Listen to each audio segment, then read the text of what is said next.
what is it as an like what are coaches looking for in terms of like, okay, like as these are the characteristics, these are the things that athletes have as high school athletes that are things that me as a coach are attracted to from a recruiting standpoint. Like those are the kind of guys I want on my team. Those are the intangibles or the tangibles, tangibles meaning like your rowing stats, right? Your ergs and stuff like that. Like, but dive into that. Like, what do you guys like? What do you look for? What are things that you've observed where it's like, okay, like these are things that really make athletes successful at the college level? Yeah, I think probably I could boil that down into maybe two main buckets. And the first one, and it's very important, is they have to love rowing training. And I think I used to say, oh, they have to love rowing, right? But I actually have amended that recently and said they have to love rowing training, right? Because, yeah, people can love rowing and they can love, sort of the more poetic aspects of it, right? Like I love, you know, being on the water in the sunrise, or I love the feeling when a boat gets going like this. That's awesome. I think still our sport is 95% just pure training and grinding. And so I like people who like that element of it, right? I look back on my rowing and I think, the stuff that I remember the most from my rowing is not necessarily, you know, the body of water I was rowing on, the races that I won or lost.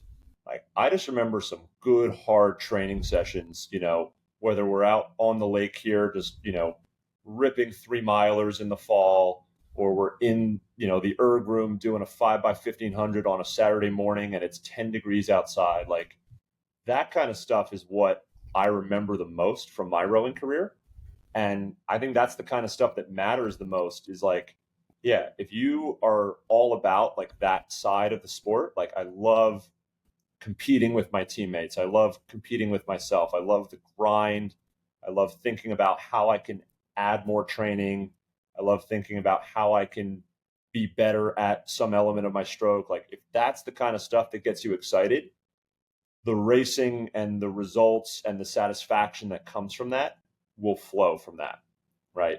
If you start thinking ahead and saying like, oh, I love rowing because I love beating people, I love winning, right? Like that's an end result of you got to love the training to do that, you know? So I think a lot of people, nowadays would say, hey, I have a dream of winning this race, or like, hey, I really want it, right? You just got to want it, and what separates people is not the desire to do, to win. It's the desire to do the work to win. And so I like, when I talk to recruits, I'm always trying to figure out like, how's training going? And if they talk in sort of very glowing, like animated terms, like, oh yeah, like I just crushed this erg workout. Like we're out there in pairs. We're doing this, we're doing X, Y, and Z. Like, give me all the details. Like I love that stuff. Like I love, hearing what kind of workouts you're doing. I love knowing, I really blew up on this workout because I was pushing the pace on this interval, and like give me more detail, because that's the kind of stuff that really does matter in our sport. It is a training based sport, and training versus competition, it's always going to be in favor of that training stuff. So I think that's a key piece is you've got to love rowing training, and rowing specific training is helpful, right? Like there's definitely a place for cross training, but you got to love the erg. You got to love being on the water and getting in some hard miles there.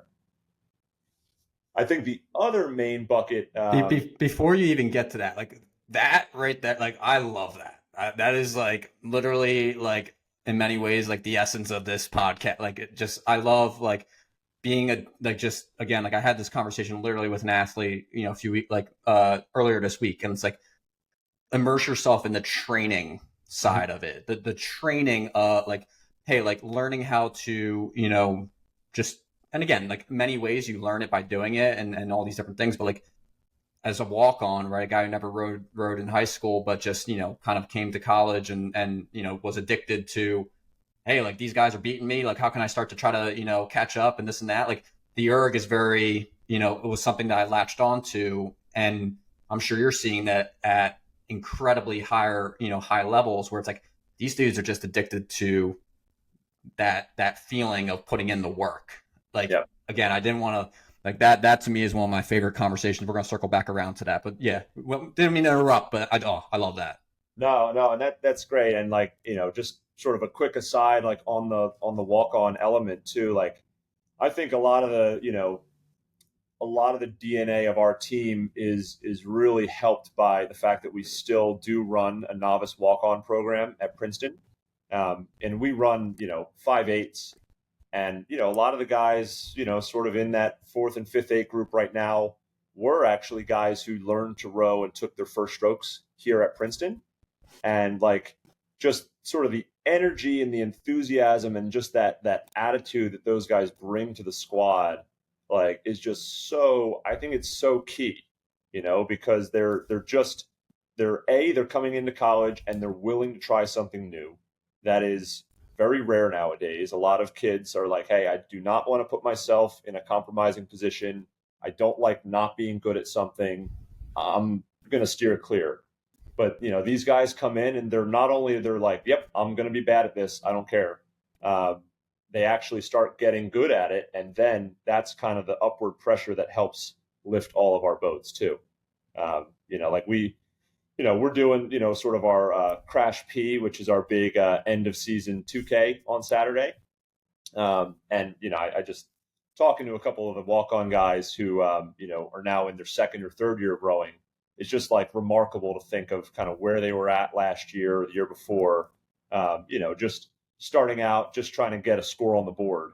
And now they're actually like, okay, like I see where guys in that 3V were last year. Like, what do I need to do to get there? Like, okay, I'm going to have a plan. And this is what I've got, sort of, lined up for my piece. And it's just so awesome to see people just like totally bought into what we do here and just pushing that work ethic and that grind for the whole group. Oh, that's all. And like one of the things I say is like rooted in training, meaning like your like the why behind what you do in this sport is driven by like being rooted in like again like that feeling and that response that you get when you're on the erg and grinding or you're side by side with another boat and it's like hey like win at all costs kind of feeling like again like you're just addicted to that feeling and um I think again that's a super powerful piece of advice because you've seen it right like you've seen athletes who are operating at that level where it's like again like they're rooted in just hey like this is a grind sport and I'm going to figure out a way to really just accept the fact that like this is what we do and I'm going to go as hard as I can in different ways and I think having walk-ons and things like that like the reason I love like talking about walk-ons is mostly because of and again you see this with probably guys that you recruit and stuff like that it's not just you had to row coming in, or you had to start your first strokes, Yeah. in college. But it's like the reason I can see it so much is number one, I was there, right? Like I was a walk on, but it's like there's just this level of excitement that they have where it's like everything is like brand new. And it's like, oh, like Yeah. I just have to outwork this person, like, and I can start to like beat them pretty quickly. And it's just this level of excitement that I think helps keep them attached to the sport in a different way all 4 years. And again, high school rowers can still make that a reality as well, right? They can still have that same kind of passion for what they do and the training. And so again, it's not just the walk on side of things, but it's like again, like I think someone like you who's seeing that, where it's like, are these people rooted in training and having those conversations with recruits? Like, absolutely love it. We'll circle back around to that one as well. But I know you had another right. Like, so what are other things that you see really make athletes successful at that level? Yeah, I think the other major thing is, guys who just love the element of a team sport. And I think, just being a good teammate is one of our like core non-negotiables. It's so funny, like having seen, thankfully not often, but having seen the impact over my years of, you know, one or two guys that are just a little more selfish or just a little bit less bought into the whole team concept. It can really throw some sand in the gears of your operation, right? And I think having a group of talented individuals who are also selfless individuals is the recipe for a good season and a good team, right? And I think that I say good season because it needs reinforcement every year, right? Your team always is turning over, right? You're graduating the senior class, bringing in a freshman class. That means that, let's say 10 people walked out the door, 10 people walked in the door. That's kind of a swing of 20 people. And so the culture, has to be reinforced and sort of reestablished every year. And that selflessness and that, being a good teammate ethos is something that we really preach a lot. And at every stop in my coaching career, we've preached a lot.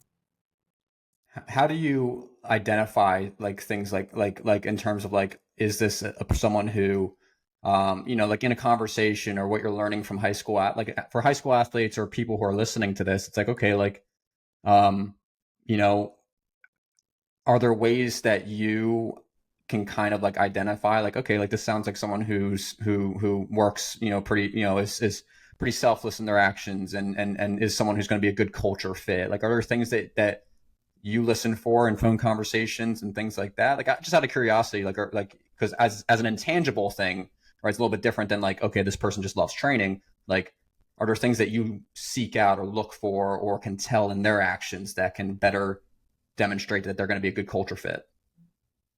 Yeah, it's the little things when you're having a conversation with a guy and, maybe unprompted, they start talking about, hey, like guys on my team are PRing and like, yeah, I hit my PR, but like we also had, 7 out of 9 guys from last year's varsity also hit PRs and, showing a little bit of enthusiasm for what's going on around them. Guys who, typically we're going to talk to a lot of prospects who might be in their first boat at a program. But, again, if they're unprompted, starting to talk about, hey, like the 3V is crushing it, or hey, we have this new group of novices and like I've been working with them to try to get them up to speed. Like just little things like that can sometimes give you a glimpse into, what might this guy be like in our squad.